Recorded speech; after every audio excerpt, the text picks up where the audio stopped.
back. If you just joined us, you're watching the newspaper review segment here on Pan-African Television. Apologies for starting the newspaper review segment a little late. You know, of course, my panelists were a little late, I'm sure because of traffic in town, etc. But I'm happy to announce that I have the MP-elect for Tamale Central constituency here seated in the person of Comrade Murtala Mohammed. Good morning to you, sir. Good morning. I trust you're doing well. Congratulations. Thank you. Yeah, big fight. It was, and tough. Well, it was full of money. Yeah. And I was wondering where those monies were coming from. You dealt with a candidate who in 2016 had nothing virtually. Absolutely. And I doubt whether he had even a decent vehicle in 2016. And in 2020, he had a lot of money. He was moving with a fleet of cars, Really? fuel-wrecking cars. Everybody knows how Tundra and others were. And this was something, the kind of campaign that was waged. And I went into an elections with expectation, and I believe that at the end of the day, truth, sincerity, and desire to serve indeed prevailed.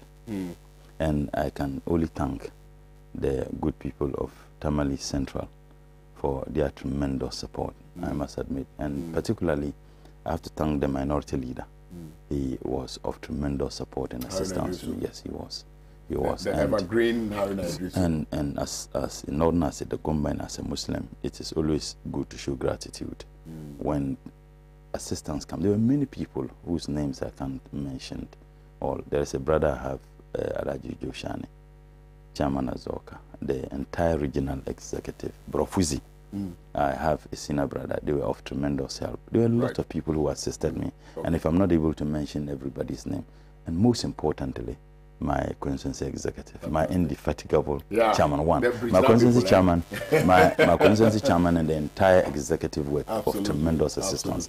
And in fact, the good people of Tamale, the youth groups, we have several youth groups. I can just mention a few. Al Qaeda youth group, they were of tremendous assistance. Al Jazeera, Bukursong, and you know, Aluta Boys, many of them, and these were the vanguard of our campaign. And what we did, we waged a campaign that has never been done in any parts of northern Ghana, and I believe I stand to be corrected in this country. I visited every single home in Tamale Central, and if every you know, single home. Every single home I went, regardless which political party they belong, because I knew that I didn't have the resources as compared to my colleagues, so I needed to go there. I have never had resources. I'm aware. I mean, someone who has been a minister, a deputy minister of state, and an MP. I didn't have the kind of resources a CEO of an organization in less than 4 years had. Fleet of cars, fuel-wrecking vehicles, and everybody saw the kind of campaign that happened in 2016. Let me bring to the attention of our viewers that yes, we had an MPP rep here in the person of Sabo Adam. Sabo came into the studio. Sabo sat in the studio. And we were waiting for Murtala Mohammed to come. Bear in mind that whenever we are having the newspaper review segment, we don't activate phone lines. I had to activate phone lines primarily because my panelists were not here. So I needed to engage the viewing public before my panelists, came in. So I had opened the phone lines. People were freely expressing themselves on the show. Sabo walks in, sat on his chair, and was uncomfortable with most of the things that the people were saying. I don't know why. I don't know why it is difficult for people to make, it's so easy for people to make their own or to advance their own arguments. But it is very difficult for them to also listen to other people advance their own arguments. I don't know why. So Sabo decided to walk out, and we respect all our panelists here. And for those of you who have followed the morning show for some time now, for all these 4 years we've been running the show, we respect every single panelist, including all our viewers. So I will not disrespect anybody who has come here to speak for his party. Sabo has decided to disrespect my show, and he walked out without telling me anything because I was on air. I couldn't have spoken to him whilst on air. I was on air, and he was just throwing his hands around and left. So for the MPP people who are watching me this morning, if you don't see any representative from your party here, it's because your party representative is indicating to me that he's uncomfortable with the callers who called to express themselves, their independent opinion on my show. So that is that. But I'm happy that at least I have an NDC representative here who is very competent to address all the issues that we're going to be raising here. I will try and do the needful by asking the relevant questions, you know. So let's get along. But you, the viewers this morning, can equally share with me what your thoughts will be on the issues that we're going to be raising for our conversation this morning. It's important that you share same with us because we need to have a very interactive show today. Murtala, welcome again. And congratulations from all of us at Pan-African Television. Thanks, I appreciate it. And, you know, I knew you were going to win. I definitely knew you were going to win because of your dedication to, you know, serving the good people of your constituency. So I'm happy that you have won. Congratulations again. Thank you. Now, let's zoom in straight. I think there's an important Please, aspect of it please, which please. I guess that has eluded, if you like, the media. Right. I think I should be the second person or the third person in our fourth Republican Democratic dispensation to move from one constituency to another. Yeah. I think my senior brother moved from Salaga, you know, to Medina. Unfortunately, he lost, and I'm yet to know of another candidate who did that. And I think that Dr. Nawani also moved somewhere in the central region. Yes, to, what's his constituency again? Nabdam. So that's why I say I think about 3 or 4 of us have done that. And at least in this year's elections, I demonstrated to the good people of this country that the will of Allah prevails at any point in time. I remember when I lost the Nantong seat 4 years ago, there were many people who thought that Murtala, you know, was finished as far as the politics of this country is concerned. Those people, I tell them that they urge me on. It is for them and many other reasons that I'm here today. Right. I believe in the Allah I serve, and I have no doubt in mind that once you are wholeheartedly serving Him, you will never fail. And to be very honest, I was never hurt. When I tell people I was never hurt when I lost Nantong, they don't understand. I was never hurt because I never prayed to Allah to just let me win. I prayed to Allah that if winning was good for me, He should let me win. And if winning was not good for me, He shouldn't let me win. Perhaps Allah was preparing me for Tamale Central because I contested Tamale Central parliamentary primaries 2 times and lost to my senior brother, Honorable Yusuf Hussein. I supported the campaign tremendously. I never got angry when I lost to him in 2006 and 2008. Even in 2006, 8 of us contested with him, making the number 9. When we all lost to him, I was the youngest among them. I was the only person who hugged him, congratulated him, and followed him to his house, just to let people understand that, you know, losing an election doesn't mean you're finished. And permit me, I took solace in what Richard Nixon, in 1961, he lost the U.S. presidential elections to President Kennedy. He made this famous words, that a man is finished if he quits, but a man is not finished if he fails. Right. So when I lost, I didn't quit because I knew I wasn't finished. Right. And by the will of Allah, I'm here today, and inshallah, we will be in the house. Fantastic. All right, so let's zoom into straight into action, shall we? NDC rejects the declared election results. Haruna Iddrisu, CSOs condemn inflated ballots for NDC and MPP. Insight newspaper says that election violence and investigation task force, and when it becomes imperative, we may import some other topics into the conversation. And also, I'm sure you've also been following the news, so I'm sure you know that the president has already selected his transition team. We will touch on that as well. Appointed his transition team, so we'll touch on that as well. So Murtala, let's start with you know, the election and its related matters. You, the NDC, has decided to reject the declared election. It started on the day when the EC declared President Akufo-Addo as the president-elect. Johnson Asiedu Nketia, you know, spoke and said that, you know, your party was never in agreement with that particular declaration and that you were going to ensure that the right thing is done. Subsequent to that, your party spoke, Haruna Iddrisu spoke, and also reiterated the party's position relative to the decision you've taken in respect of the declaration made by the Electoral Commission.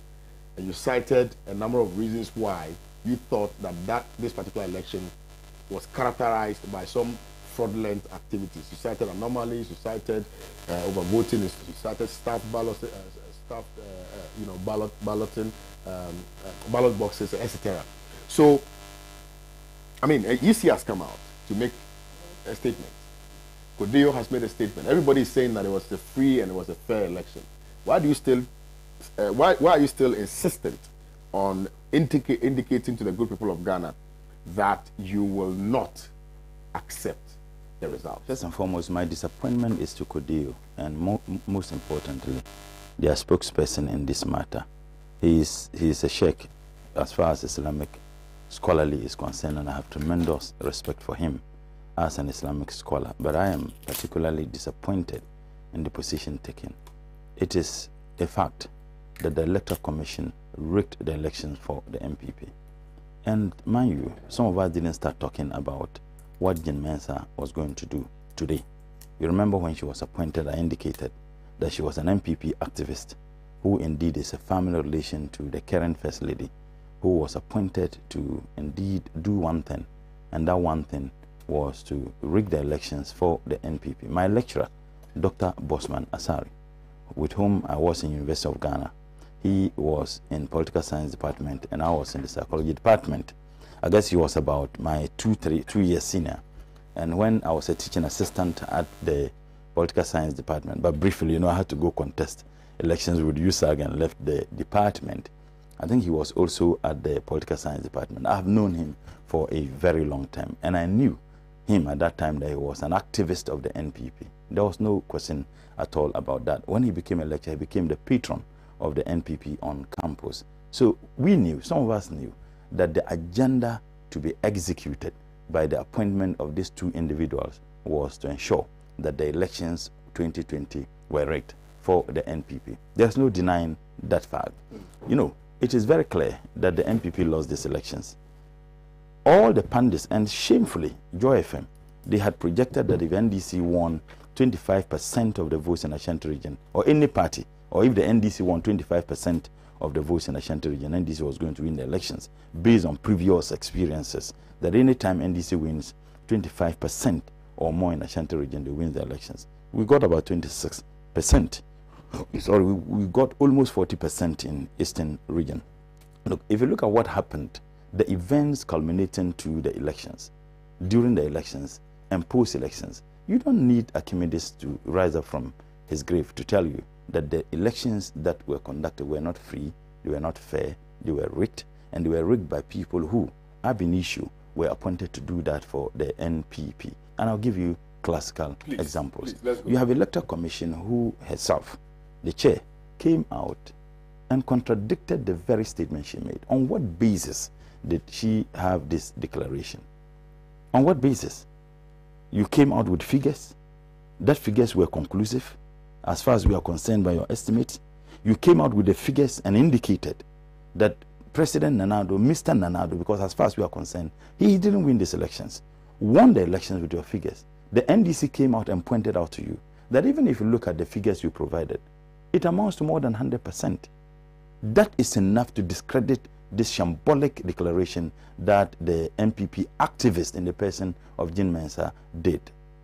Now, when the NDC pointed out to her and to the people of this country that even their calculation points out to the fact that they were not right figures because it was more than 100%, they quickly came out and admitted that they made mistakes. What is the guarantee that there were not tremendous mistakes that were made? The NDC members in the strong room, how elections are done, elections are conducted at the polling stations and are won or lost at the polling stations. And that is why at every polling station there is a presiding officer. The presiding officer is the rep of the Electoral Commission. And the presiding officer, as far as parliamentary elections are concerned, declares the winner of the elections at the polling station. When everybody agrees, various parties' representatives agrees that the figures and the outcome of the elections at the polling station is truism. Now, what happens then is that at the polling station, every political party has a rep. At the end of the process, from 7 o'clock to 5 o'clock, when the counting is done, there is something we call ballot tallying. The ballot tallying simply means if you give, let's say you have registered voters of polling station A to be 500. Now, the Electoral Commission will not give 500 ballot papers. They will give more than 500 ballot papers because some may vote and the ballot papers may spoil. So let's say that 500 registered voters in a particular polling station. Electoral Commission gives 600 ballot papers. But it shouldn't exceed the 500 ballot papers. Now, if it exceeds, then it means the spoiled ballots should make room for the excess. Now, at the end of the polls, they look at rejected ballots and ballot cast. And all of the rejected ballots and ballot cast should tally with the ballot papers that were used and the ballot papers that were given. You take the subtraction. So if you have 500 registered voters at a polling station, the Electoral Commission provides 600 ballot papers. Let's assume that each booklet is 100 papers each. Right. Now, assuming that there isn't any spoiled ballot, what it means is that if all the 500 registered voters are going to cast their votes, then you should have only 5 booklets used. The excess booklet is not going to be used. Okay. It is only used when there is a spoiled ballot in the process of voting. Maybe I came to vote, and then when I came to vote, I voted a candidate who is not my preferred candidate, and I realized before I put the thing in the box, or in the process of voting, my thumbprint, the ink, gets into another candidate who is not a candidate of my choice. I can send that ballot paper and they change me a ballot paper. Now, assuming such a thing never happened, and all the registered voters at that particular polling station did cast their vote, you don't expect it to be more than 500. You then take the 500, number of people who cast their vote. Out of the 500, how many votes were rejected? Then you exclude the rejected ballot papers. Then you then come and look at each political party, how many votes they got. At the end of the day, the ballot tallying or some should tally with the 500 ballot papers. I don't know where to get the point I'm making. You. Now, if this every polling station is supposed to have 500. I'm just assuming. But no, that's what it actually said. Yes. That it should be between 500 to 700 for each police station. No, so I agree with what you're saying. I'm just making it simple so that your viewing public can understand. Absolutely. If you have 300 people casting their vote, it means that 300 booklets will be issued. Absolutely. At the end of the day, you should be able to account for the 300 booklets. If you account for the 300 booklets, those who voted for the NDC, MPP, and other political parties, and if there are rejected ballots, all those rejected ballots, including those ballot cast, should all amount to 300. Now, all the political parties, agents at the polling station would have to certify and agree that what happened is the true representation of what happens during the elections. Right. So anytime a paper is torn for a prospective voter, the political parties will take. Once the political parties take, in fact, before even they tear the paper, the person would have to go through the verification machine. The verification machine also keeps records of those verified electronically.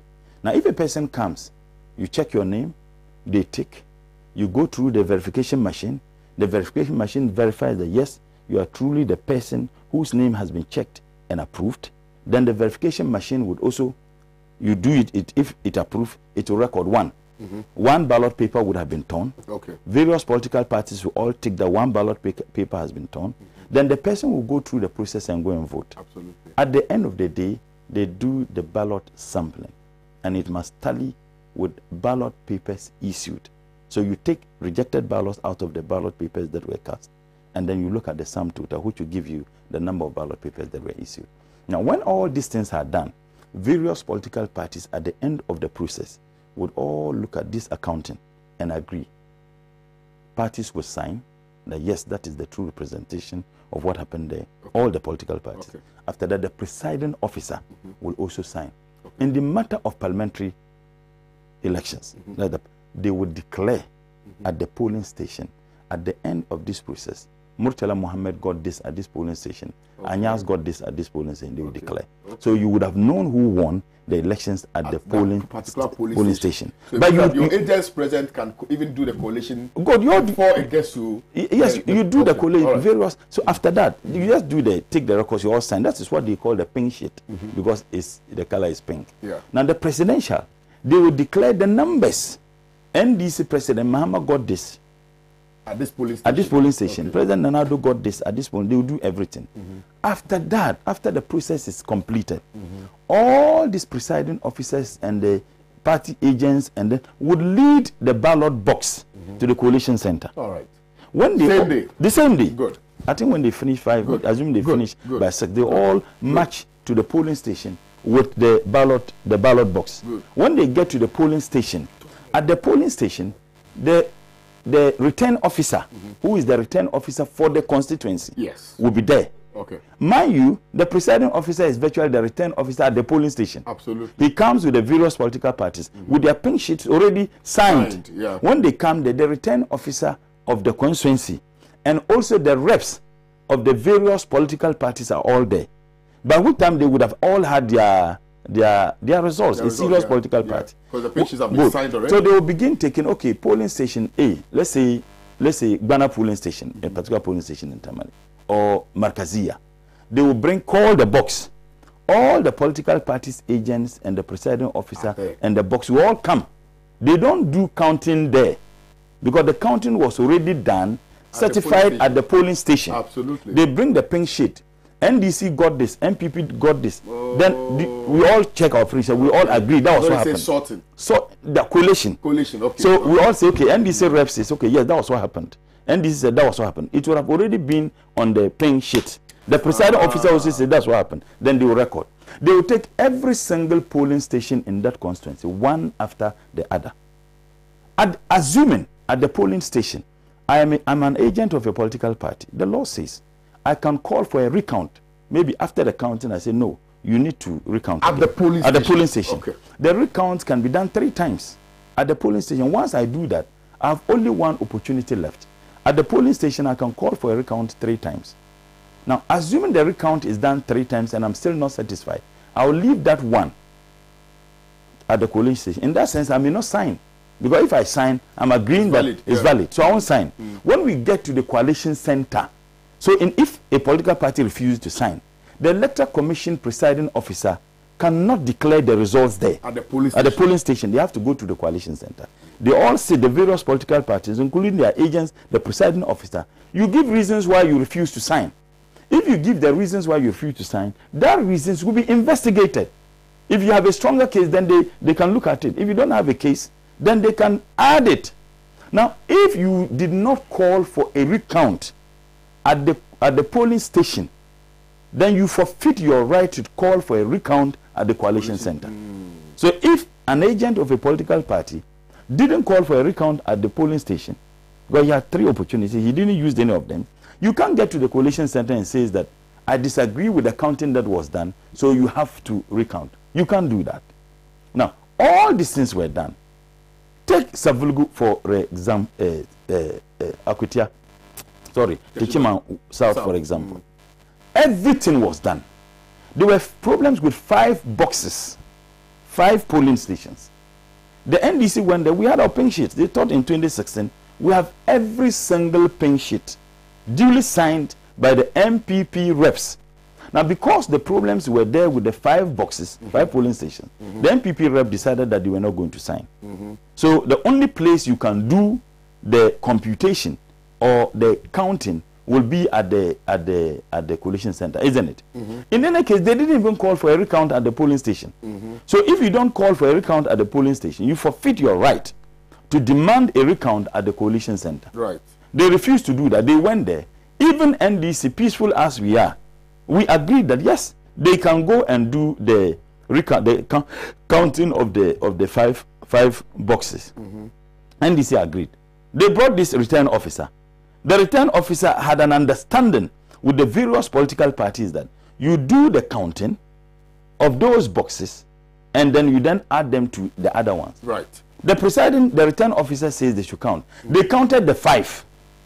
And then he just added and said that the MPP has won. And in the pink sheets that we have won the Techiman South. And let's have notice, no amount of intimidation can't deny us that Techiman South seat. Right. We have won majority seats in parliament. And the MPP cannot cow us to submission. They ought to understand that this country belongs to all of us. This country doesn't belong to President Nana Addo and his family. This country belongs to every single citizen of this country. And therefore, the attempt to intimidate people, to cow us to submission, using the military shamelessly for the first time in our fourth Republican democratic dispensation, you have professionals who have indeed sold the integrity. How do we know they are proper military people? Because we keep saying military, the responsibility without any proper justification. Because anybody can be in this country and do whatever they want. That is why when you are in a military uniform, it is illegal. That is why when you are in military uniform, it is illegal. Holding guns, it is illegal. Even if you have a registered gun, you can't be brandishing the gun on the street. These were military and police officers who went there, intimidated our people, drove out the NDC agents there. Unknown to them, we have our pink shirts. You know what they did just yesterday or the day before? They attacked the houseboy of our candidate in Techiman South, thinking that the guy could show them where the pink sheets are. We are aware. They are using the national security, looking for pink sheets. We can assure them, they can never take away that seat from us. Look, we have been very peaceful. The NDC has been very peaceful. Let no one take the humbleness of His Excellency President Mahama as a weakness. We want peace in this country. That is why I am disappointed in Kodea. And I listened to Sheikh Armia. He said that the figures they got tallied with. So the wrong figures that were presented by Jean Mensa tallied with Sheikh Armia. You Sheikh Kodea, your figures. By the way, Jean Mensa herself came out and admitted that she made mistakes. I expect Sheikh Armia to come out and admit that yes, we made mistakes, because he made those statements before the declaration or immediately after the declaration of the results. And after the declaration of the result, he made those statements before Jean Mensa came out and admitted that she made a big mistake. So what was declared was nothing but concocted lies, fabrications, pardon to give President Nana Addo another term in office of disaster. And we can assure them it won't happen. We can assure them it is not going to happen. We can assure them.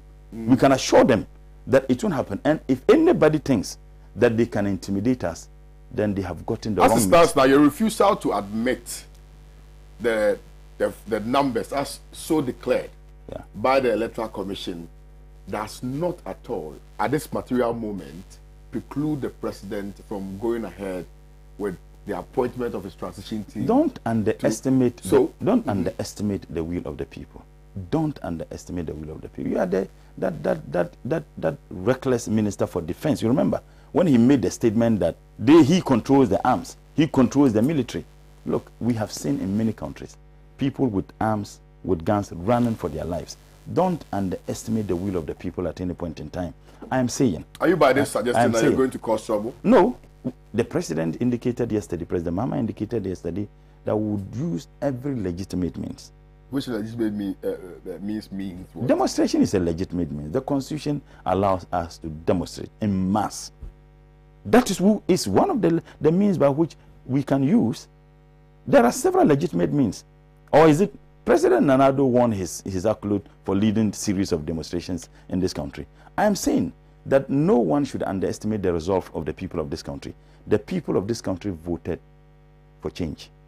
They voted in rejecting the most corrupt, the most nepotistic, the most family and friends and concubines government. They voted for the first time in sending a message to the people of this country that this country belongs to us. It doesn't belong to President Nana Addo and his fleet of family members. They voted for change. They voted for true leadership. They voted against corruption, thievery, and robbery that we experienced in 4 years under this president. And what happened on that day was nothing but a joke of a declaration of elections. And the NDC is not going to accept it today, tomorrow, and forever. And that is why I was particularly disappointed. And that is why I asked Kodeo. Since Jean Mensa came out and revised her figures, they should do the needful by apologizing to the people of this country that they got it wrong. Would it be out of place for anybody to suggest that perhaps your flag bearer and your party were preparing the minds of Ghanaians for a day such as this? Because you started creating the impression that the EC was in bed with the MPP and that you were not going to accept the outcome of a flawed election. How? The EC has come out to indicate that the election was not marred by any form of violence. It was the most peaceful election. So, on what basis? You see, are you saying that? Are you saying that you know you are not going to accept this declaration? Do you just prepare the minds of your following it's amazing, to this point? It's amazing with arrogance that Jane Mensah is taking credit for the peaceful nature of the elections. The peaceful nature of the election should be credited to the good people of this country, not her. Her conduct could have resulted to violence. The peaceful nature of these elections. When you have people who come at polling stations distributing money, they went and knocked at people's doors, even when campaign had ended. In Tamale Center, they were doing that. They were distributing money. In roads, they were giving money to people to go and vote. Look, elections are not won just on the elections day. For you to assess how transparent, fair the process of elections is, you look at it before the elections, during the elections, and after the elections. Before the election, you had a deputy commissioner of the Electoral Commission who made a public pronouncement that a particular political party was a danger to our democracy. This infamous, shameless statement was made by no less a person than my lecturer, Dr. Bosman Asare.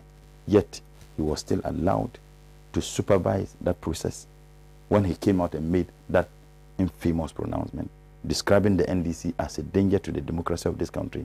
How could such a fellow be a neutral arbiter in the process of the elections? In serious democracies, he would have been asked to step aside. Mr. Nana Addo will not do that. He will never do such a thing because he knew why he appointed him. Despite the fact that the Jane Mensah and Dr. Bosman Asare have been MPP activists, family relations to the First Lady, in the case of Jane Mensah, the NDC still had faith in our process and understood that regardless what they do, it's Allah who chooses leaders. And that's why if you check in the Quran and in the Bible too, in the Quran Allah says in Surah Al Imran that Kulli Allahumma malikul mulk tu'til mulka man tasha wa tanzi'ul mulka mimman tasha wa tu'izzu man tasha wa tuzillu man tasha biyadika al-khayru innaka ala kulli shay'in qadir. That He is the king of all kings. He chooses leaders. He chooses leaders from whom he likes, and he denies leadership from whom he likes. That even in the animal kingdom, for them to choose their leader, it is Allah who chooses that. So we were conscious of the fact that it's Allah who chooses leaders. Regardless what they wanted to do, regardless the attempts, the meetings, the things they did, we had faith in God and we went into the elections. And trust me, we won the elections. Mr. Nana Addo never won these 2020 elections. He never won the elections. So that is why I'm asking the likes of Kodoyo and others, they should come out with humility to revise their figures and their position. Because if Sheikh Armiao said that the figures they had was similar, or were similar to the figures of the Electoral Commission, Jane Mensah came out and said that she goofed. She padded figures.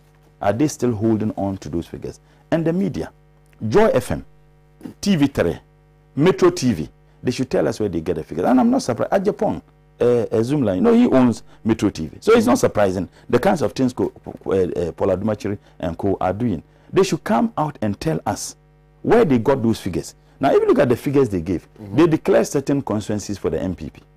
And they claim that they are independent people who were on the ground. The Electoral Commission, with humility, was forced to declare the NDC parliamentary candidate. Are you saying that they don't have a conscience of their own? They can't make their own independent assessment of the situation and make a declaration? Well, if you are saying that the will of the people must not be subverted. If you claim you are independent, if you claim that you have a mind of your own, and you claim that your men were on the ground, and you provided figures, supported the figures, those padded figures provided by the MPP. Now the NDC provided our figures, incontrovertible figures. The Electoral Commission was forced to admit that they padded their figures and declared our parliamentary candidate in Savulgu as the MP elect.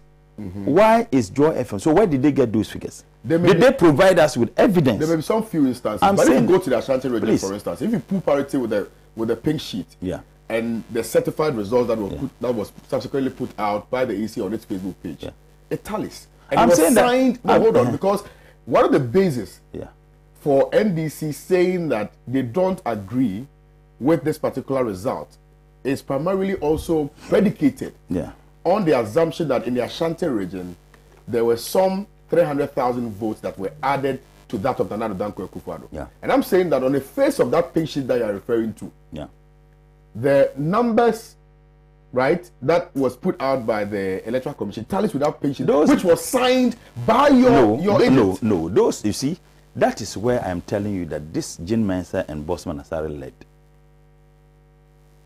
I'm resisting the temptation to use certain words because I'm on national television. But I can use those words when I meet them.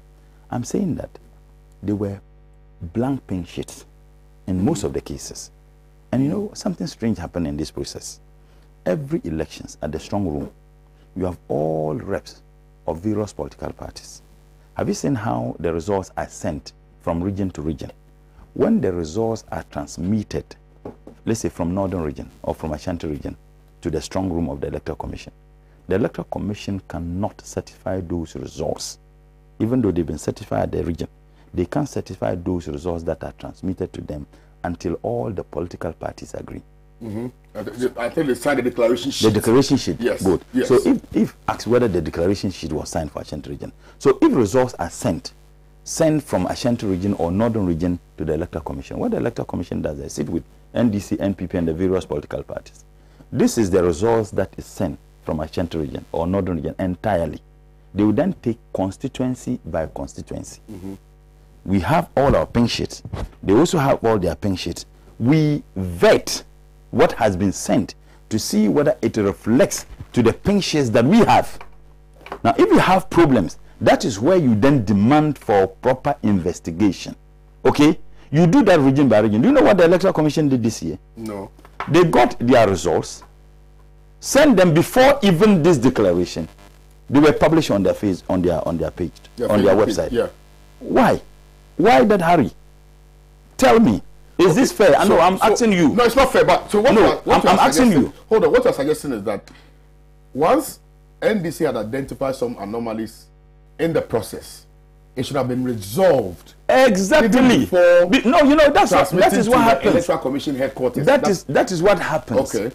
When you see, I told you the process from the polling station up to the region too. When you have all these things and the collation is done at the regional office, the EC's office, or whatever the declaration is done, then they will then declare, having done the polling station by polling station, then the presiding officer, they all come, they certify, they collate it constituency by constituency, the collation is then done, the entire region, everybody will sign the declaration form that yes, that is the true reflection of what happened in the region by your regional elections directorate. And then after that, it is then transmitted to Accra. And in Accra, you have your national elections representative directors who are also in the strong room. So when they bring it, they will also vet it with their patience. Because in the process of transmitting, anything can happen. Absolutely. So when they bring it, they will also vet it with after the offset, they sign the declaration form. Look, as NDC rep or MPP rep, we agree that this is what transpired truly in Ashanti region or in Northern region or Brown Halfway or in Greater Accra and Volta. Once you all get satisfied, then they then release it as the regional elections results truly transpired in the region and the various constituencies and branches. The Electoral Commission didn't do that. What the Electoral Commission did was that they had these things on their page, on their website. Even before verification. Even before verification.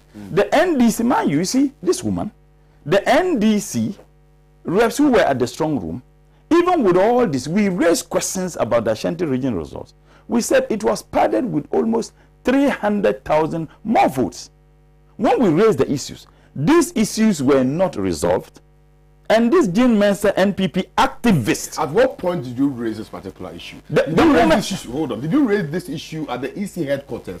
Or you raised this issue at the regional level? I'm saying that we raised the issue. You see, the vetting, the reason why the vetting is always done from the branch to the constituency. I understand. I'm explaining something. I'm explaining something. Hold on. You, in this process, this whole electoral process, the NDC organized series of press conferences.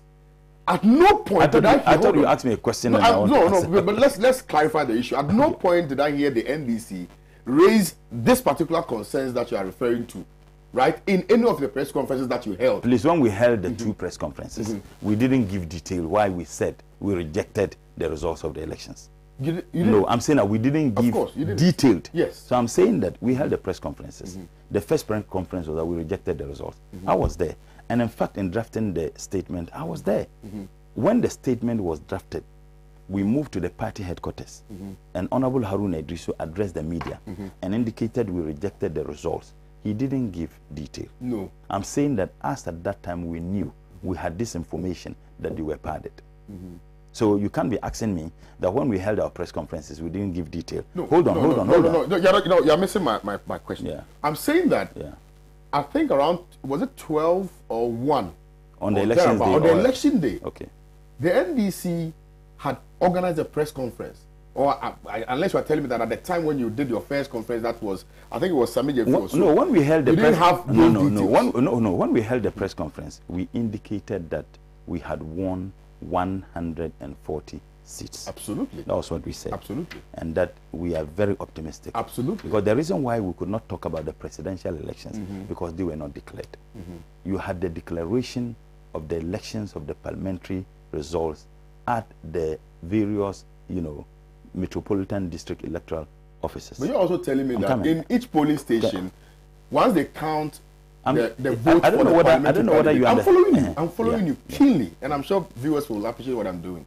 You indicated here that at every polling station, when they are counting the votes for the MP, they also count they also say that Mr. Mahama at this polling station got this X number of. Do you know who declares the winner of an election? Is the return officer. Yes. So what I'm saying is that the return officer, let me just say that the presiding officer is the return officer at the polling station. Yes, sir. Counting is done. Parliamentary and presidential. Yes. Then the presiding officer at the polling station will declare the winner at that particular polling station. Yes, but then you also know the number of votes. Yes, I know. Your president. Yeah, I know. I'm driving somewhere, so I want to know this fact. No, I know. So, I know. He would have also known. Absolutely. He is not the return officer. Good. So what happened? The return officer for the presidential elections is Jean Mensah. Yes. Not even the regional or metropolitan return officer. Granted, yes. So if you get to the polling station, the return officer virtually is the presiding officer. Yes. Counting is done both parliamentary and presidential. Yes. He has the authority to declare the winner of the parliamentary at that polling station. No question. He says that at this polling station, this person won. No at this polling station, President Mahama got this. President Nanado got Fantastic. this. Then all the results are then sent to the coalition center. In Tamale Center Form, we did it at the House of Chiefs. Good. Now you have the return officer. There is a return officer for the constituency. So after collation is done at the office with all the pink sheets, the various political parties, then the return officer will then declare the winner of that particular constituency. But he can declare the winner of the presidential election. But you would also know, that's what I'm saying. At the constituency. Yeah, you know. Let Let me just finish. If not, you won't get it. Okay. So the return officer doesn't have the power to declare that President Mahama won the election, because you are taking the conglomeration of various constituencies to be able to determine who won the presidential election. But at the constituency level, he is able to say that this person won the elections in the constituency, because they would have collated all the various polling stations. You don't have anywhere to go again. That's the finality, the conclusion. And he would have declared that Ibrahim Murtala Mohammed beat Anyas in the elections, and he is the MP elect. He has the power.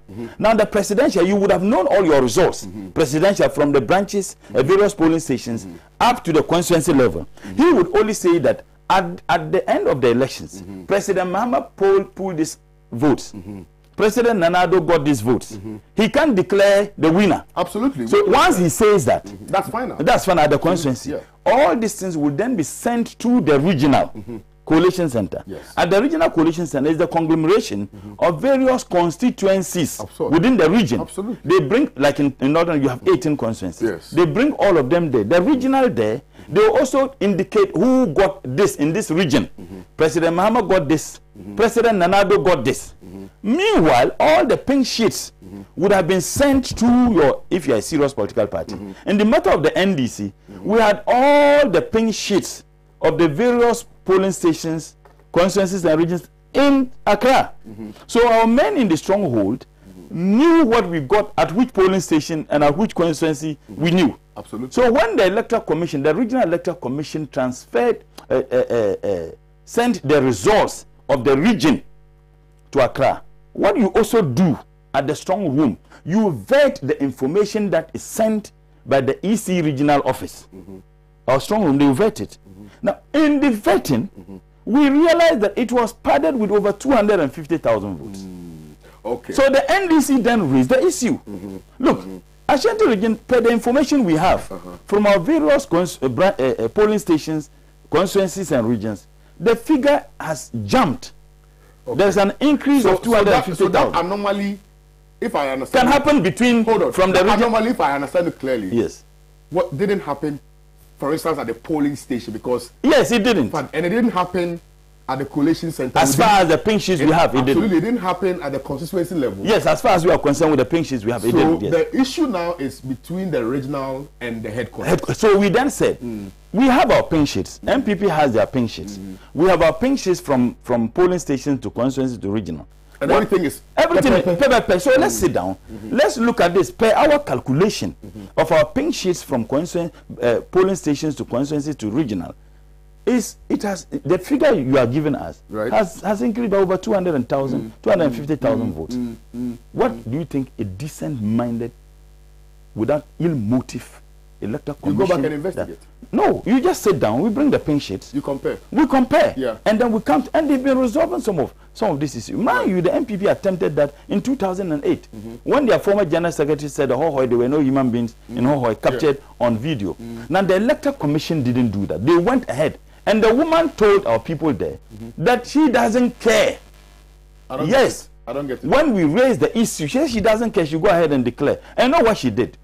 In the process of getting all these padded figures, we petitioned the electoral commission.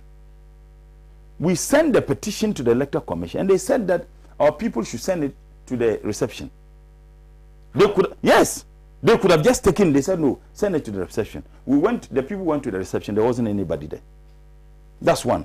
The same Jean Mensa told our men in the strong room, send them message to be given to President Mahama that he needed them to NDC so that we all sit and take a decision on some of the issues we raised. NDC went there and then she went ahead and had the shambolic and the joke of a declaration of election results. So you don't need rocket science. You don't need Aristotle to rise up from his tomb to tell you that the agenda to be executed, the purpose for which Jean Mensa was appointed, was to satisfy the uncontrollable ego and greed of power of her family member Rebecca Akufo-Addo and the most nepotistic president ever in the history of this country and the most corrupt leadership we have ever had. That was the agenda. The agenda was to execute that. So the NDC is raising legitimate issues. Look, there's a saying in the Gbani, Abuzukan waka gura, akombe dawane. If you haven't stolen saltpeter in the market, and they're shouting thief, why are you running? I think that why you running is just a classical analogy you can use for Jean Mensa. If you had nothing to hide, NDC have raised concerns. NDC was not asking that give us more numbers or add some figures to our figures. Decent-minded electoral commission and someone who seeks the peace and stability of this country without wanting to toil with the peace we have in this country and fair, transparent and honest electoral process would have given the NDC the chance to sit to vet them. Mind you, long before even the elections were conducted, Sirbo, that man, that very arrogant fellow who came on TV and was sleeping, responding to questions from journalists without any regard. You know what he said? That they were going to declare the results within 24 hours. Everybody knew it wasn't going to be possible. Yeah. You know what the agenda was? The Electoral Commission came out, about 7 regions who vetted those figures. And that was where the pardon was done. 7 regions. You know, the 7 regions, how would you even look at them? NDC, our people were so meticulous. Region Metonunu, my brother Pesa and Dr. Pesa White, they said, look, but the figures we have is wrong. The Supreme Court itself in their ruling, the matter of the Supreme Court, the election petitions in 2006 indicated that, look, you have the right to call for a recount at the polling station. Once you fail to do that, you forfeit that right to call for a recount at the collation center. And the pink sheet was virtually a sacred document. We want the MPP to know we have every single pink sheet. every single pink sheet. Before, the 275 constituencies, right. we have over every single. 4,000. We have them in multitude. So when they went and attacked shot the leg of our candidate in Techiman South, the pink sheets, what has an innocent housemaid got to do with pink sheets? The pink sheets are here. We have them in several forms. They can't do anything about it. Okay. And we are not going to accept these results today. We are not going to accept this joke of a results tomorrow. And we will never accept these results. And you know why?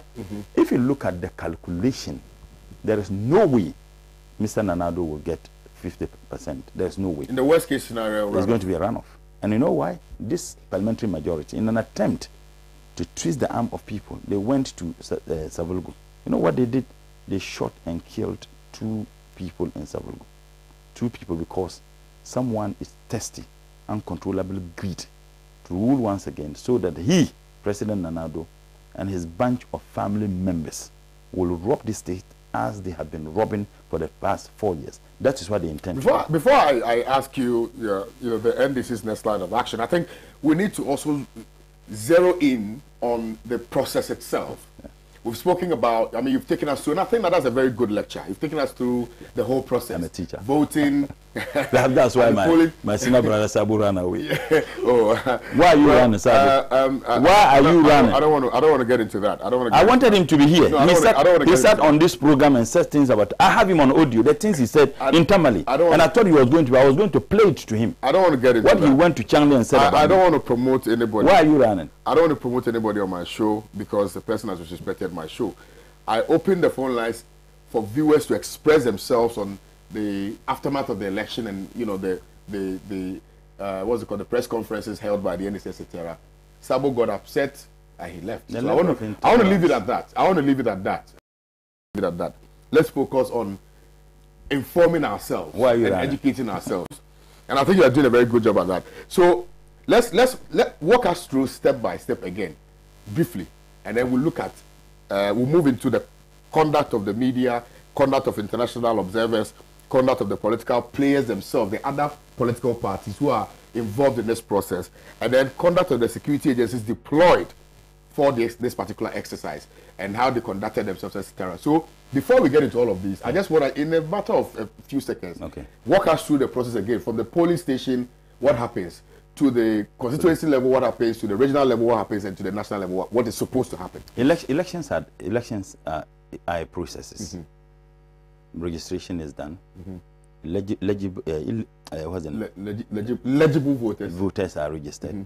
You should be 18 years and above. All these things are done. Good. Citizens, those who are citizens of this country, only have the right to participate in our electoral processes. Good. All these things were done, even with a lot of challenges. Good. Now, let's come to the election day. Now, before the elections, you would have been informed, your return officer. This is going to be the return officer for this constituency. Tamale Central, for example, the return officer, we objected. In fact, we petitioned the Electoral Commission. We petitioned the head office through the Metropolitan Office. Copied, went to the regional and everybody sent top that they refused to change him. They ought to have done that. So you have the right as a political player. Yes, if we feel that. And what we did was that we provided Facebook comments of the gentleman who was supposed to be the return officer. To justify your claims. Pictures and everything to justify. He's my very good friend, honestly. When I was the Nkrumah House Prefect in Tamale Teacher Training College, he was in my house and I treated him with love and care. Very nice guy. But you had your own reservations. Yes. Okay, so I'm saying that we did that. The Electoral Commission refused to change him. And you know what they told us? That the decision to change or replace is done in Accra. Not here. So you did all of that. So we have our presiding. We went, yes, we said, okay, fine. We'll still go ahead because the will of God is supreme. We went into the elections. Elections are conducted and won at the polling stations. In the morning, when you come, 7 o'clock they start, but before 7 they come around 6. They go through all the things they bring. They would have to go through the booklets, count the number of papers in each of the booklets. If they have a booklet that says that 100 voters' papers are on this booklet, you have to count every single paper to certify that yes, you have 100 papers. In the presence of party agents? Everybody. Okay. Everybody. Right. The presiding officer is the leader. So you count each. So if they give you 5 booklets and each of them are 100, you have to count every single paper to ensure that you have 500 papers contained in 5 booklets. Once that thing is done, you check through the ink, you check through everything. You all agree. Mind you, it is sealed. Of course. All political parties. Now, let me just jump. When a person comes to vote, the person will come first with his voter's ID. You check the voter's ID. Know that that is the person who's holding the voter's ID. You check in the booklet. All the names of prospective voters or would-be voters are contained in the booklet. That booklet would have been given to all political parties before even the D-Day. Okay. Now, you go through it. When you go through, then they take. There is a number that comes with your name. Then you inform the next person who is checking on the verification machine. Once he takes, then the person will then come, the verification machine, you come and put your thumb or your finger. The verification machine then verifies that yes, you are truly the person who has been identified in the voter's ID and also on the booklet. Then after that, you go through where they will tear the paper. Before they tear the paper for you, the person would have told him that your name is on this. They will check, also verify before they give you the ballot paper. Right. They give you the ballot paper for presidential. You go in. In fact, you use the indelible ink before they give you the paper. You see that my ink is still there. Mine is still you there. do the ink, then they give you the paper. Right. You go in there, vote whoever you want to vote. Fold it, bring it, and put it in. Then you then come back for parliamentary. When you come, they give you the parliamentary too. So that is what everybody does. At the end of the day, you do the ballot accounting. Okay. The ballot accounting is what you do first. The verification machine registers the number of people who have participated. The papers that were torn also register the number of people who participated in the process. You do sorting, you match You do, yes. And each political party rep would have had taken. So if a first person comes, the moment the person goes through the verification and the paper is torn to that person, every political party will take. Now, after that, when they are to, before they start the counting, they do the check in the verification machine. If you have, let's say, 400 people participated in the process today, it should match with 400 booklets torn. Okay? It should also match with the verification. The verification machine, you check if in it 400 people. Yeah, that's what I'm then saying. you also, it should match with 400 booklets torn. Okay. Papers torn. Yeah. So you have, let's say, 4 booklets. Yeah. It should also match with the NPP ticket and the NDC ticket. Absolutely. Assuming that all these things are perfect, you know that 400 people indeed cast their vote in the process. After all these things are done, you then pour the ballot papers on the table. Then you sort them out. When you sort them out, you sort them. What is sorting? What initially they straighten. You know, people fold them and then you straighten everything. Okay. Then after that, the presiding officer holding it, when he sees that of President Mahama's rep is there, our agent, you give him. President Nanado's agent is there, you give. That is how he give at the end of the day.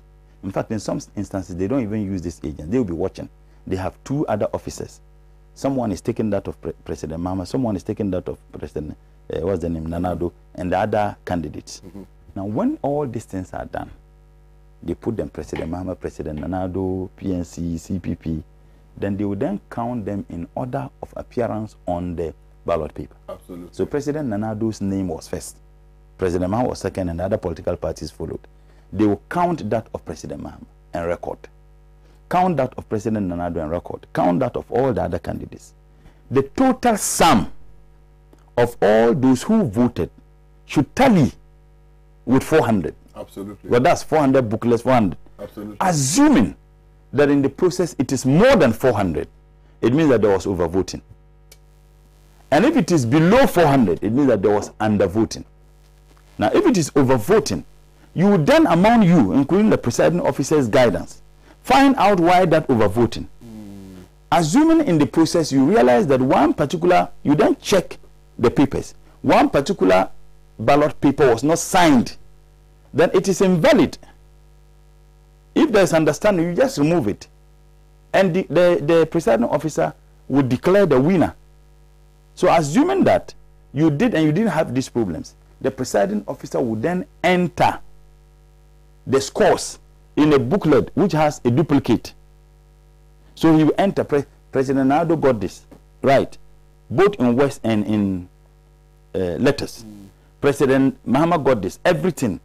Because I know what President Mahama got. If you are the agent of CPP, you know what CPP got. Agent of MPP knows what MPP got. Then after that, you all agree. That was the reflection. Then all the political parties will sign. And the presiding officer will also sign. It means that elections are done there. That is what would then be taken to the collation center to be collated of the various polling stations. Now, assuming in the process there was overvoting, you saw an additional paper which was added. That additional paper, you look at it. If there's a paper that wasn't signed, you can just take it out. But if assuming that every single paper was stamped, it means that someone might have torn 2 papers for someone to go and vote. Now, what we then do, the political party that so desires will challenge that no, he won't sign because there was overvoting. At that time, the presiding officer would have to take, they will count. Everybody will know what any political party got anyway at the polling station. But he can't declare who won at that polling station. Yeah. It will be taken to the coalition center to be resolved. And at the coalition center, all the political parties' reps come. The EC return officer will also come. The return officer, assuming that even when there was overvoting, and the return officer thinks that that particular overvoting ballot was not signed.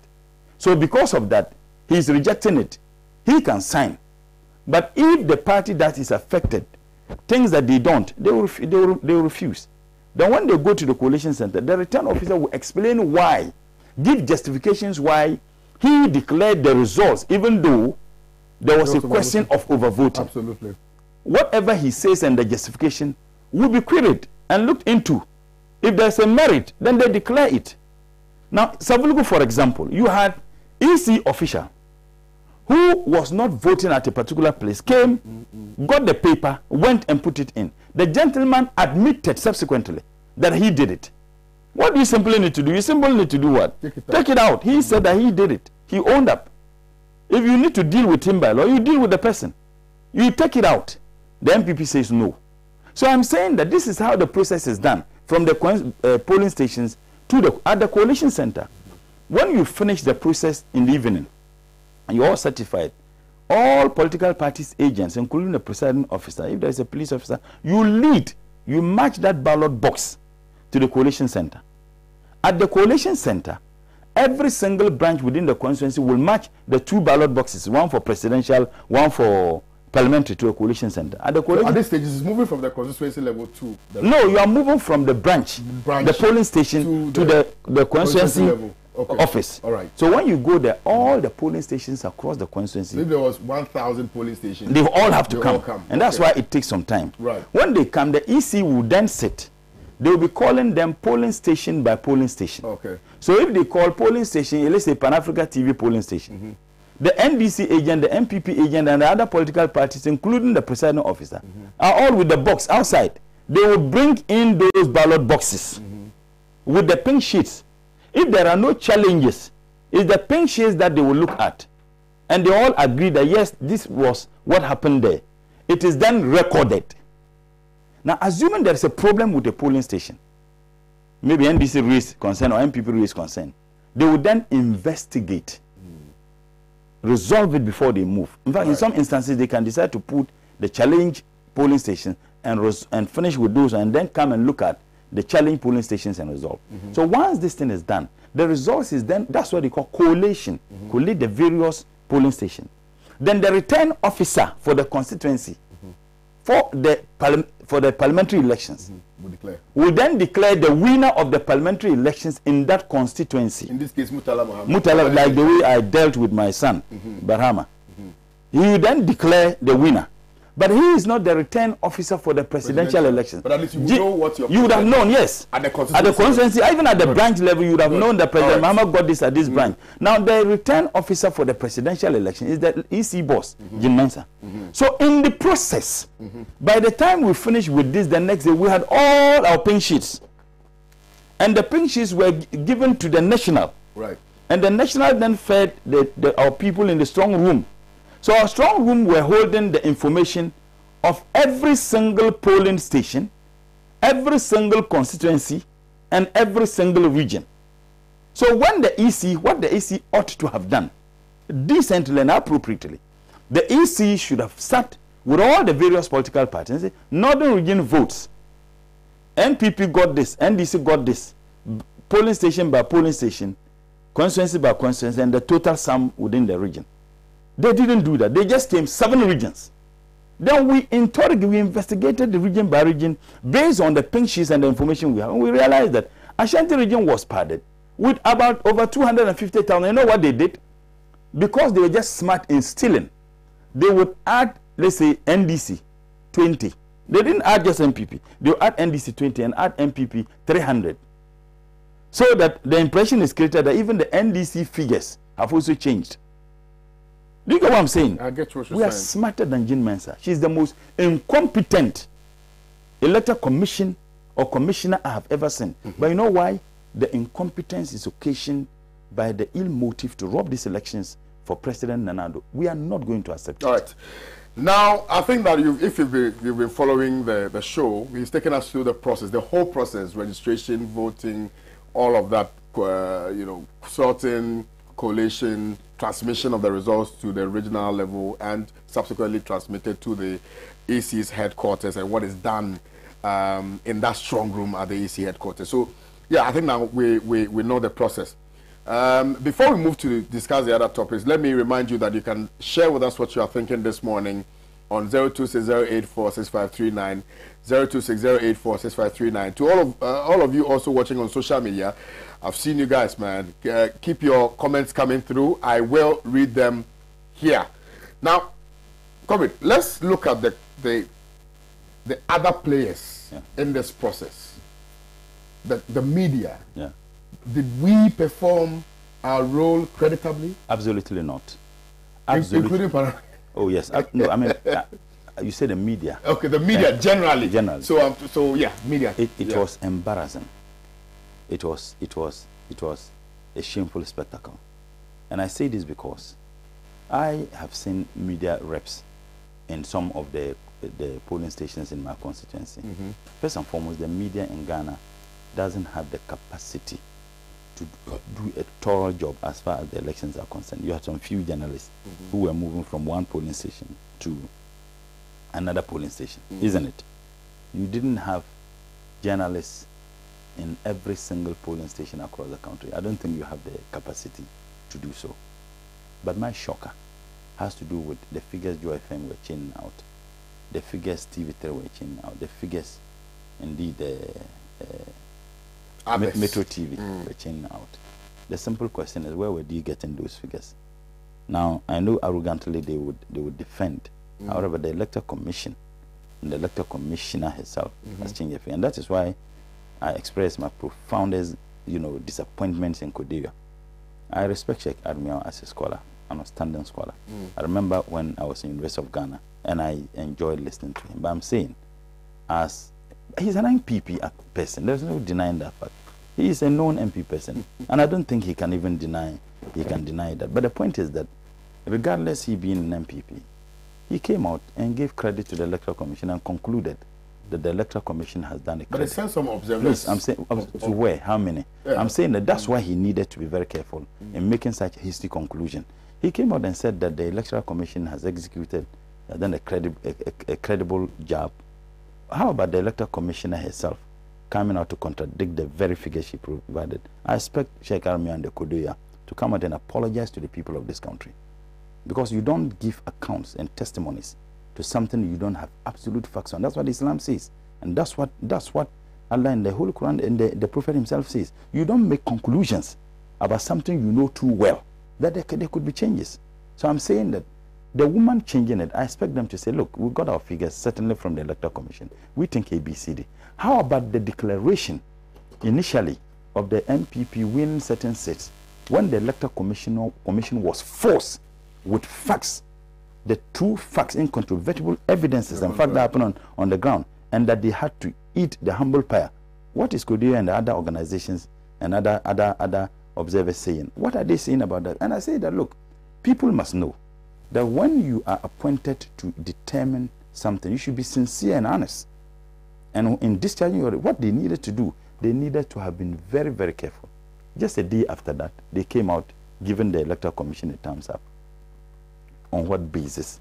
So I'm saying that, look, these elections, the rigging machinery was put in place long before the elections were conducted. Yeah, because of all the instances that of course, given. Of course. You had Jean Mensah who lied. When the NDC, the IPAC meeting, NDC, something was not tabled, it wasn't discussed. Jean Mensah issued a statement and said that it was a decision taken at the Electoral Commission with various political parties. NDC pointed out to her that she was a pathological liar. They had to retract and admit that yes, such a thing never happened. Because you see, if we sat on this program, and at the end of the day, I didn't mention Rawlings's name, I haven't mentioned his name, and then you come out and say that Murtala mentions Rawlings's name, you are a creative liar, you are a pathological liar. Assuming I said JJ, you could even infer and say that Murtala mentions Rawlings's name. Something that was not discussed, that never came up. They issued a statement and said that it was discussed when NDC pointed out to in them. all of so this, such a person cannot be a neutral arbiter in the process of choosing the president and various parliamentary candidates. I mean, essentially, what you're saying is that you expected this to happen. You see, you expected, this to happen. Yeah, but you see, despite what happened, we won the elections. No, granted, you won the election. Now, what you, in your estimation, expected to see in respect of this election has happened, because even though you know that you've won the election, you are not the president-elect. Well, I'm saying that Mahama is not the president-elect. Look, as far as we are concerned, President Mahama won the elections. As far as we are concerned, Mr. Nana Addo never won these elections. In all of as far as we are concerned, this won't happen. And they should never underestimate the resolve of the NDC to resist. I'm coming. They should never underestimate the NDC's resolve to resist what they are trying to do. They should never underestimate. Resistance would mean going to court. We will resist it. We will resist it with the last breath. We will resist it with the last breath. I'm saying, don't underestimate the will of the people. They should not. In this process, the NDC has bastardized quite softly the media, quite softly the security agencies, quite softly some civil society organizations.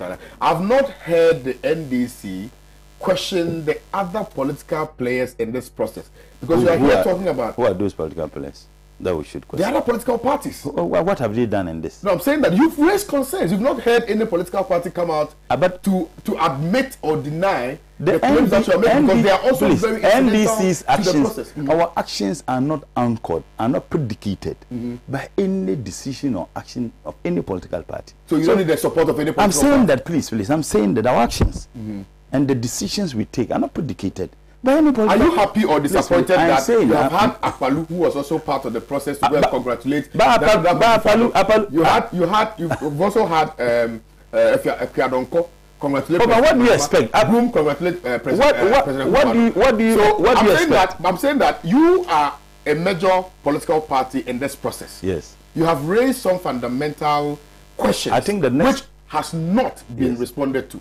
Now you find some of your contenders go to congratulate President Akufo-Addo, right, when there are some issues that haven't been you know what Machiavelli says, right? The human beings are greedy of wants and needy of gains. As long as you shower your blessings upon them, they are all yours. So I am not going to respond to whatever anybody says or did or congratulate who. The NDC is a major political party. The NDC genuinely and sincerely won these elections. We are indeed raising questions about the Electoral Commission. I don't think that we are saying that the NPP indeed did. It's the Electoral Commission that did that in connivance with the NPP. Jean Mensah is an appendage of the NPP. And you are subsidizing every institution, including the judiciary. Have I said anything about it? No, not you here. I'm saying your party. What has my party said? Questioned. Please, let's discuss what I have said on this program. It's myself and you. I'm saying that, why? The former Chief Justice herself, famously said that there was corruption within the judiciary. Was she bastardizing the judiciary. Okay. So why can't people? The judiciary is not sacrosanct. Let's get something very clear. I'm saying the former Chief Justice publicly said the judiciary, the very institution, you know, which she was supervised, said there was so much corruption within the judiciary. So let us not create the impression as if the judiciary is just untouchable. Whatever they say that ought to be criticized will be criticized. I'm saying that Jean Mensa is an activist of the NPP, and I have been saying this not today. She's a family relation to Rebecca Akufo-Addo, and she was appointed to do one thing, to supervise an election that would see a monumental rigging in favor of President Nana Addo, so that her family member will still live in the largesse of the people of this country. I'm saying that the NDC is not accepting these results today, we are not accepting these results tomorrow, and we are never accepting the result. In any case, even the parliamentary majority that they are desperately trying to deny, they shouldn't attempt it. The NDC has won more seats in parliament. We have won 140 seats. We have the right to appoint the speaker, and that speaker will be the speaker who will be the speaker of the legislature under the government of President Mahama. We have no doubt in mind. We have the right to constitute various committees, and in fact, get something very clear. This government can't govern. We know what they are planning. We know what they are machinating. What are they planning? Well, I can't say it here. We know. You just said haven't they attacked some NDC MPs this morning? Yeah. About 2? Yep. Look, if they are so worried, you see, God has created all of us and determined when anybody will leave this world. Have they asked themselves how many years and months do they have left? They haven't asked themselves. If they have started attacking NDC MP select, what is the motive? Look, the Constitution says that you should appoint more than 50% of your ministers from Parliament. I have been a Deputy Minister of State before, and I know that there can never be a time you wouldn't have ministers out of this country. How are they going to govern? How are the committees going to govern? Because it's proportional.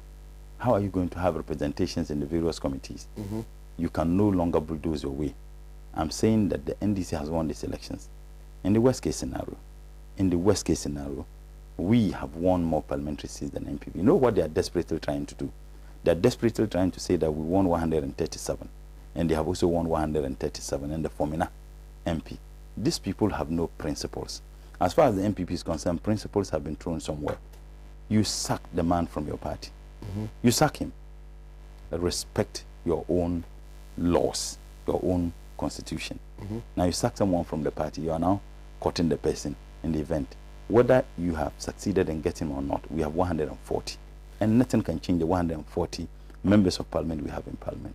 And inshallah, Honorable Haruna Idris is going to be the majority leader and President Mohamed Sanusi. Are you surprised about the loud silence of people who have described themselves as voices of conscience, particularly the Christian Council, the Bishop Conference, and a few other, other such civil society? I think that they for me, they worship God. They claim to know God and closer to God than us. Their consciences and the God they each serve is watching them. Look, I'll tell you one thing. That's what I've been saying throughout my political life, and I've said it. When my opponent, they went to Senegal and everywhere and brought me, I believe they have gotten them first to go back. I pray to the Almighty Allah who created me, and nothing is more closer than you having the absolute faith in Allah. There's nothing wrong in Islam to ask people to pray for you, pray for me. But to go bury things, go to Senegal, where and bring people, go to Morocco, spend them money. Get transport for them to go back. I believe by now they would have gotten their tickets. And those monies we are spending in those people, you could have spent those monies to feed poor people in Tamale Central. I'm saying that we have always prayed to God. We have always remained committed. Nobody is closer to God than any other person. We each worship God. And Allah says, Ya kana abudu, ya kana nasta'in, that you alone we worship and to you alone we look for help. We say it as Muslims 17 times every day. Because as a Muslim, if you want to pray, your Fatiha, the Surah Al-Fatiha, must be said in every prayer. Now if you have the compulsory prayers, you do 2 in the morning, you do 4 in the mid-afternoon, you do 4 late afternoon, and then you do 3 in the evening, and then you do 4. So 17, and each of the rakats, 17 rakats, each of these rakats, you do Fatiha. And in Fatiha, you say, Iyyaka na'budu wa iyyaka nasta'in. oh Allah, you alone I worship and to you alone I look for help. I have that absolute commitment to that. And under no circumstance will I go to someone and say, do this and bury something and go and do nasty things for me to win. No. When I was going into these elections, I was not praying, Allah, let me win. I was praying, Allah, if my winning is good for me, let me win. In Nantong, many people do not know. Before I went and voted, I went and did 2 Nawafil Rakats, 2 prayer, and I prayed to God. And I sought one thing. I said, I'm going to vote. If it is good for me, you know, let me win. If it is not good for me, don't let me win. So when I went and I lost, to be very honest, and I'm not pretending, I was never hurt. Right. Because I can't subject something to only Allah and then I'll get worried. Those who brought people from Senegal and wherever, they should get them ticket to go back. All right. Now, let's proceed. And every evil thing they have done, every that, evil thing they have done, wallahi, to come back to them. Well, so though Allah says that when someone is doing you and you don't do, you give it to Allah, He protects you. Okay. But when you begin to do, okay, He will take His hands off. And that is why I remain with you. They know the things they did. Okay, right. So we'll stay. They know the things they buried. They know. We are not able to. I'm not asking you to confirm or not. I'm making a statement. So that's your opinion. But the point is, it does appear that the options available to the NDC now, one would be to demonstrate, agitate. Well, there are several options. You don't expect me to go to court. You don't expect me to tell you. And do. Interesting. Because everything that you are going to do, according to even President Mahama, he indicated that everything legally possible. Yeah. So you cannot do otherwise.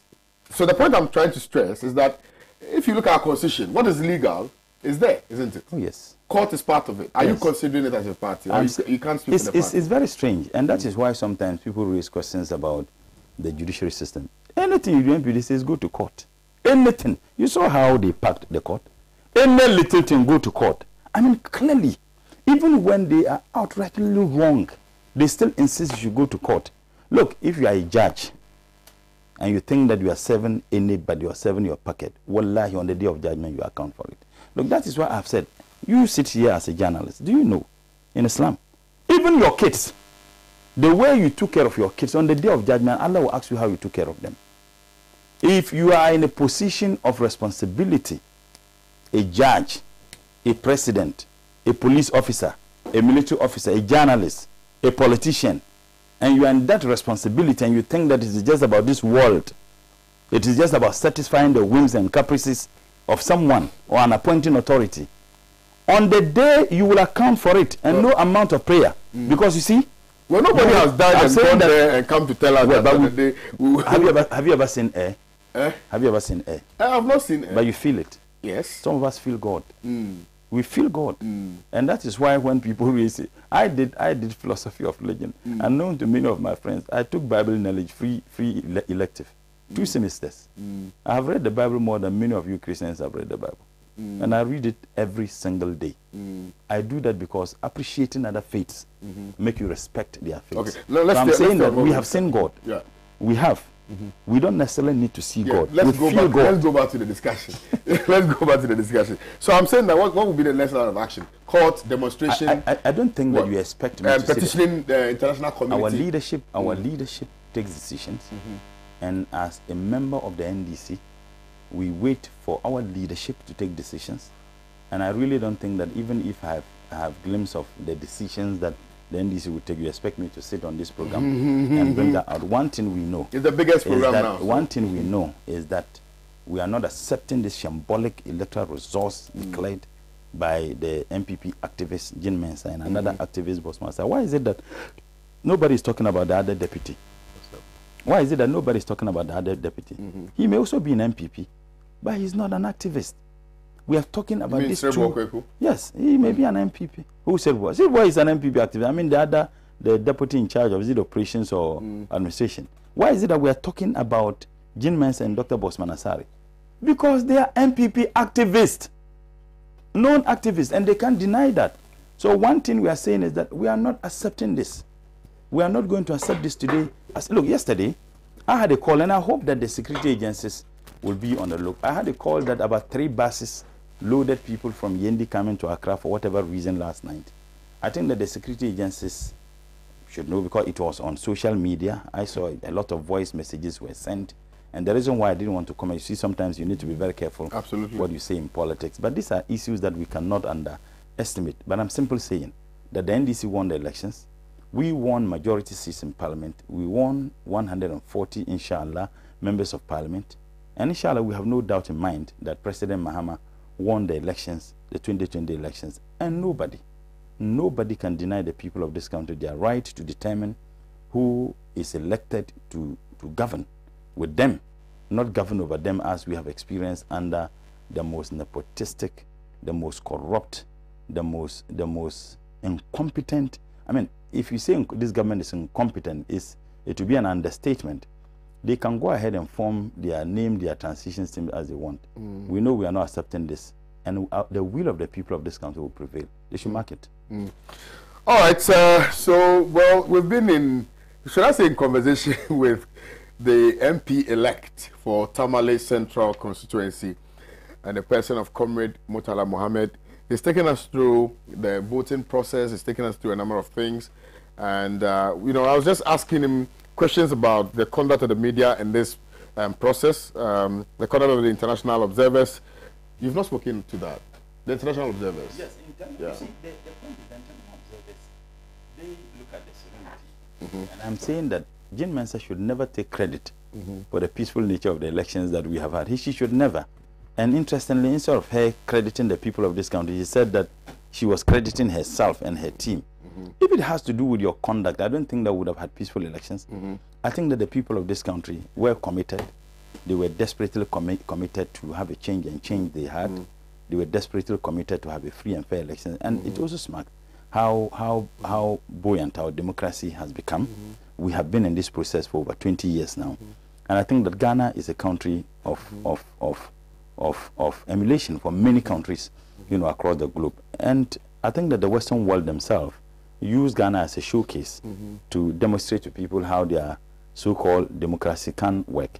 We must give credit to the people of this country, not the security, not anybody, but the people of this country. But let me also state that there have been some professional military officers and police officers who have indeed conducted themselves professionally. But you understand, some of these institutions is about command. So if you have the top that gives command, they may be doing it under their own will. So it is understandable. For the first time, you have the military and police get engaged in our electoral processes. It was captured on video. Right. 9 people have been killed. Their blood are on the hands of Mr. Nanado. Right. Those 9 people, they are on the hands of Mr. Nanado and Jean Mensa. All right. Because look, and nothing has been said. President Mahama extend his condolences to the Bree family, including the 18-year-old boy who was killed at Techiman South. Lives have been lost. You have the president, not even a comment about it. The IGP called our general secretary, and that the NDC people have taken the police barricade, and that he wants to have access into the NDC headquarters, and therefore he was calling our general secretary. And general told him, when did you know that I have been the general secretary of the NDC? Sadly and unfortunately, he's from Brunhafo. Your compatriots are being killed, and the only thing that you preoccupy yourself and your mind is about who took a barricade. Yeah, I listened to that. Yes, it was quite interesting. Well, let me read a few messages on Facebook, and then we'll do some WhatsApp messages and wrap up on the show. This one says, it's from Frank. Well, protocol said I should tell you that you and your partner should go to court. That's what they do. Everything go to court. Everything Becky go to court. Stone says that's what is so special about the court. That we have to go to court. Becky Stone says the gatekeepers and the watchmen who were supposed to uphold truth and justice compromised their position in favor of one person. Those who were loud during the time of JM have suddenly gone quiet. This is where we have gotten to after coming this far from the dark days. We are now going back through the action and inactions of the gatekeepers. God have mercy. Ladi Yelebek says the media did a lazy job. They were connected with the MPP and taking the results from them. They forget their own coalition and follow the MPP's coalition. They forgot their own coalition and follow the MPP's coalition. Otherwise, the media reports, the MPP reports, and the EC are the same. Right. Samira Sani says, who are the Christian Council, Peace Council, and Muslim Council? I don't believe in them. Well, you use a very insulting description for them. I'm not going to repeat that on air. Felicitas Wakaria says, you multimedia people take it as if one of those people killed in cold blood was your brother, mother or father, cousin, and so on. Would you just keep mute? I don't think I've been mute on this issue, my brother. They have no use in maintaining the peace of this country. Where is Chief Imam, Peace Council, etc. Senna Kofi Darby says, which radio station carries out this program? Well, Aisha Ibrahim says, please, long talk can't solve our problems now. We should just come out and tell Ghanaian people the mistake she has done, and she must let us know who the winner is. All right. El Paso, you don't want war by supporting this EC. Ghana, wise up. Shifa Pagbisalma Strong says, my brother is the best. And yeah. Tanga Dominic says, you are too much. Pan-African TV must be on DSTV. Yes, we are working on that. We will be on DSTV. Do you know? Okay, she's left Ghana. Okay, right. People are actually debating underneath the post.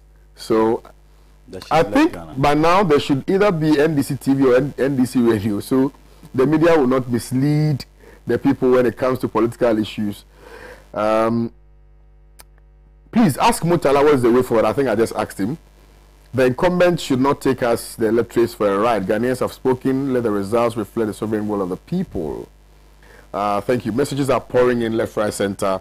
My time is up. Let me do a few WhatsApp messages, and then I will say a big thank you to Comrade. I'm sure Comrade would like to also thank his constituents for voting for him. So I'll grant him that. Let me grant you that whilst I look for my messages. I don't know, strangely, my WhatsApp platform is jammed. It wants me to have a lot of time. Because of, I mean, the viewership is absolutely amazing. Okie dokie, right. So, okay, it's pouring.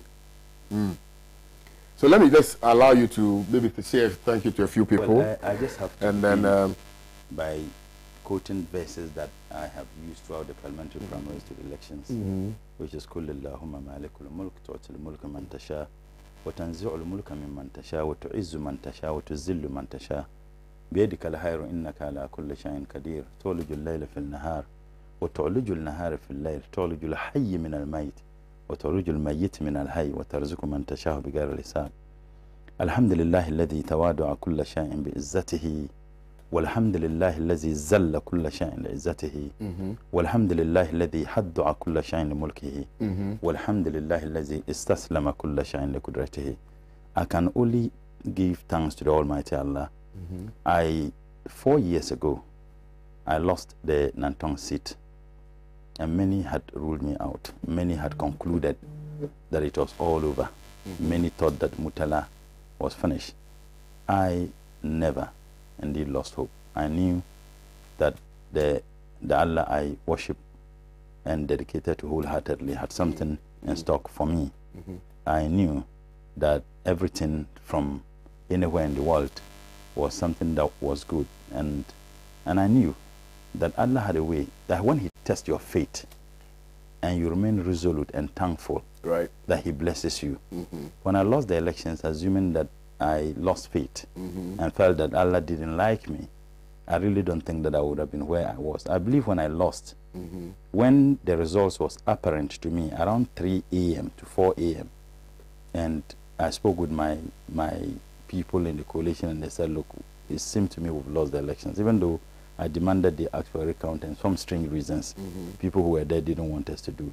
I went in, performed ablution, and I did 2 nawafil. When you say nawafil, 2 prayer.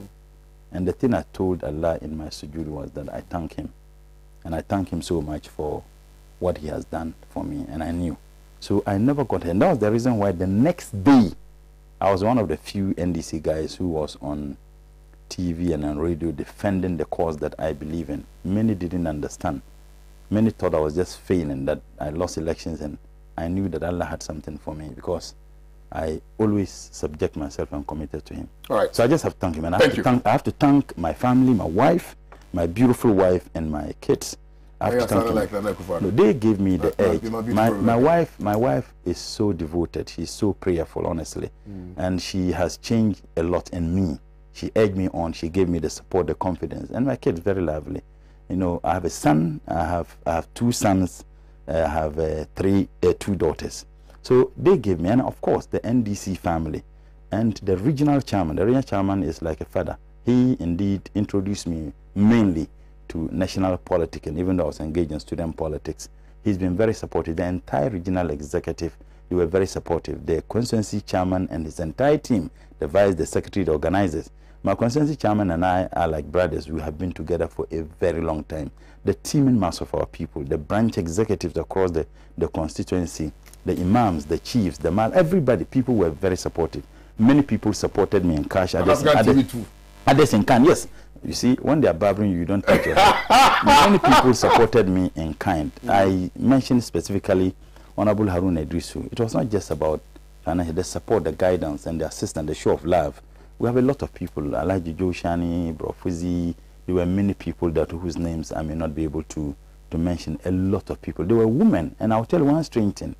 A particular branch women's organizer, I was there when she called and sent me 500 Ghana cedis. Oh. This is a woman I was thinking that when we win, how I will assist this woman. Honestly, I shed tears and said, look, we know that you mean good for this constituency.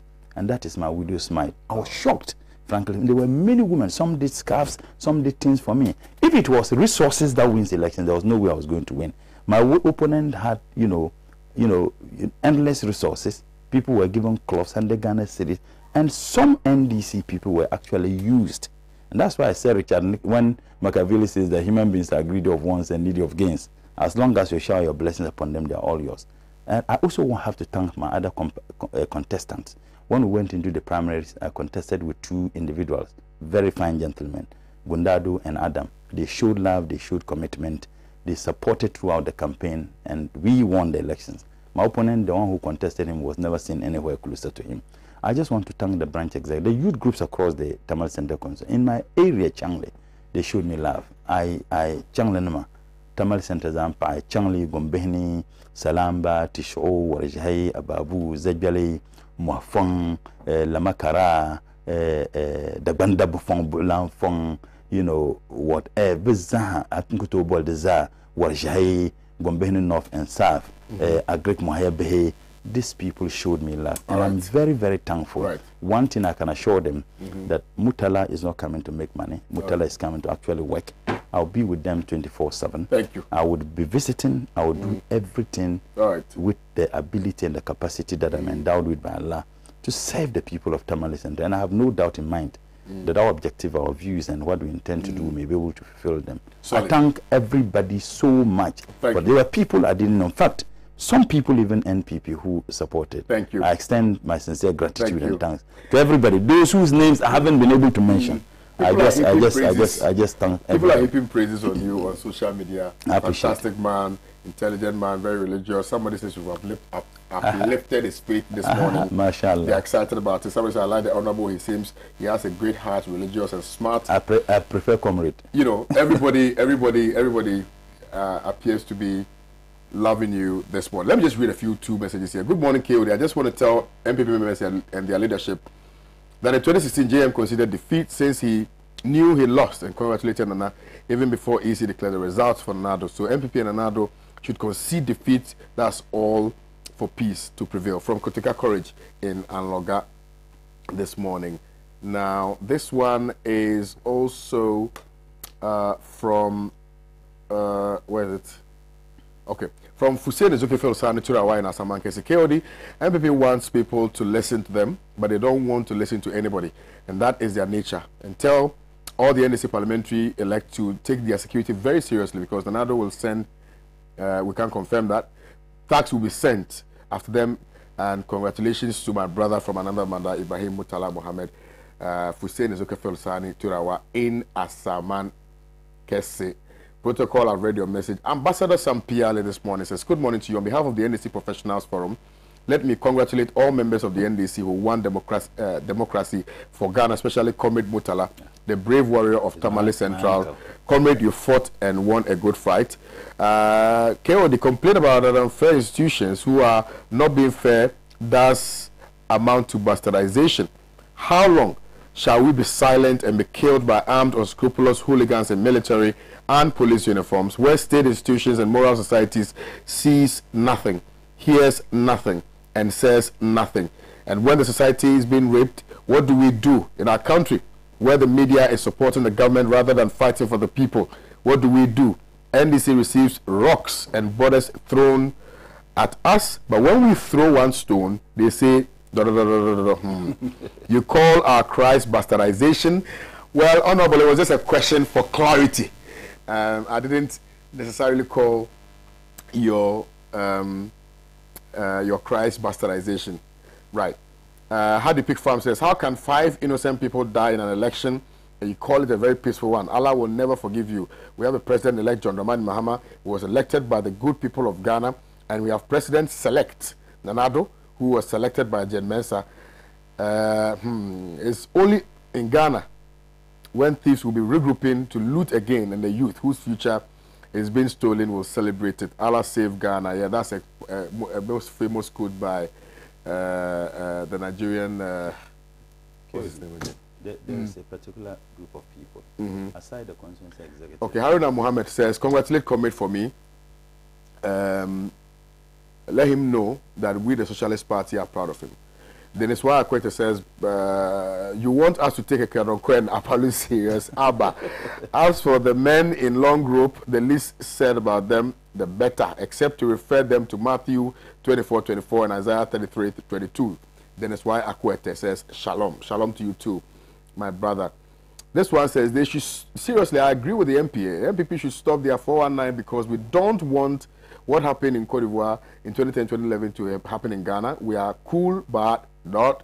We are very angry. They should stop it. They should stop beating our MPs. Champion, please, I'd like to suggest if... oh, okay, you want us to write the names of these past leaders. Okay, this is Secretary, this is... Couture. Mandela. Mandela's wife, was it? Winnie Mandela, that's Patrice Lumumba, Kwame Nkrumah. No, this is Amilcar Cabral, this is Secretary.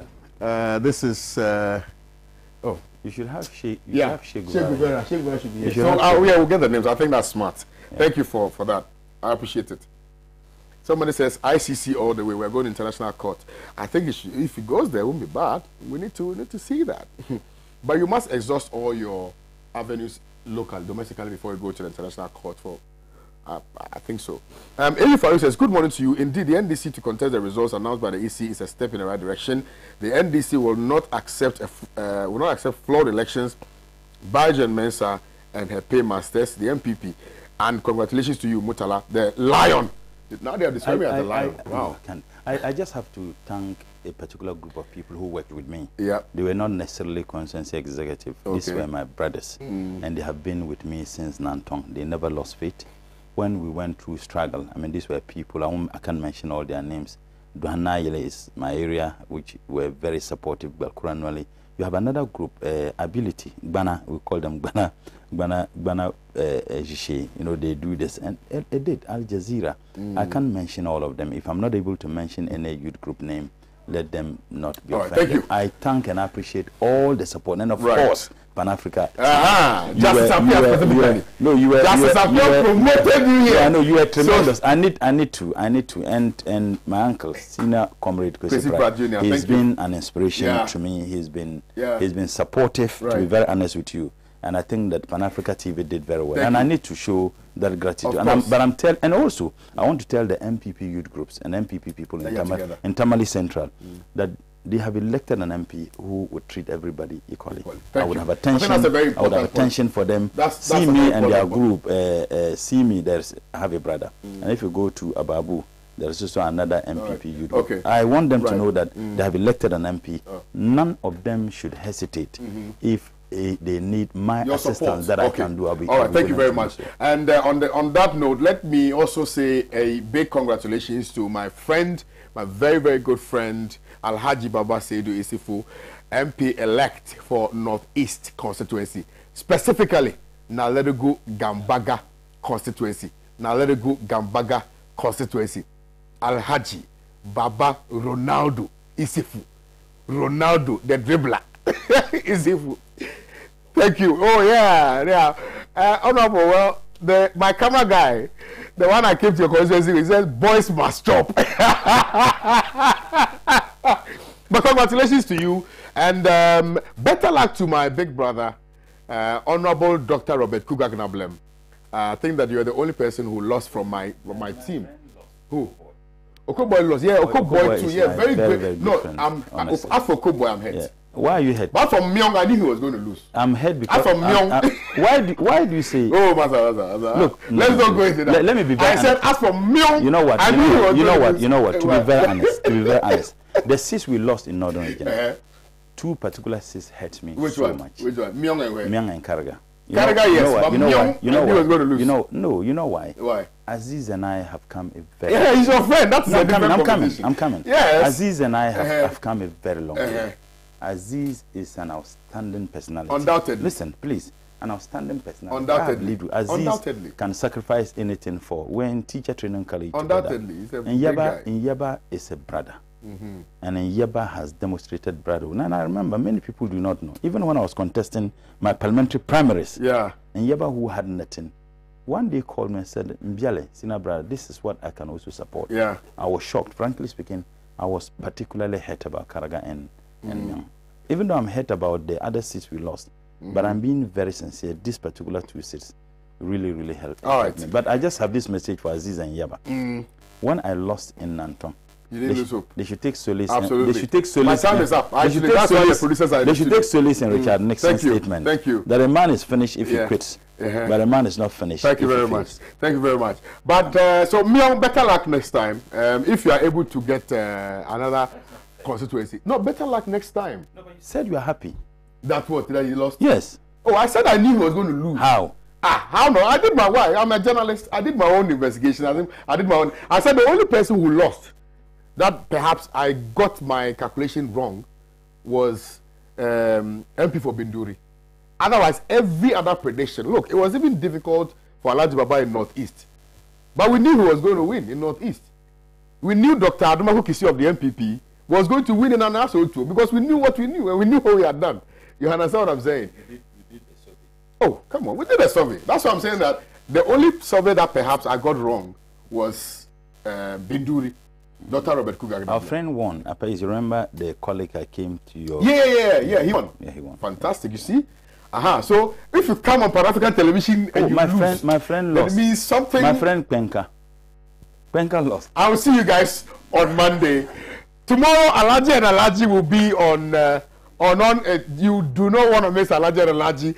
And look, tomorrow, I'll see you guys. Shall I have a very wonderful weekend? I love you. Mutala, thank you. Congratulations. We love you. All right, guys, thank you so much.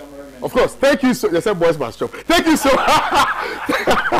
Thank you so much to our viewers on Pan-African Television. You have been absolutely exceptional, phenomenal, very committed and dedicated to the station. We cannot thank you enough.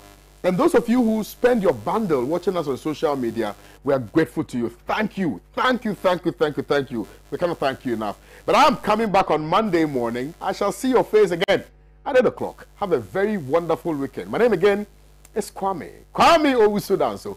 Thanks a lot. Salute.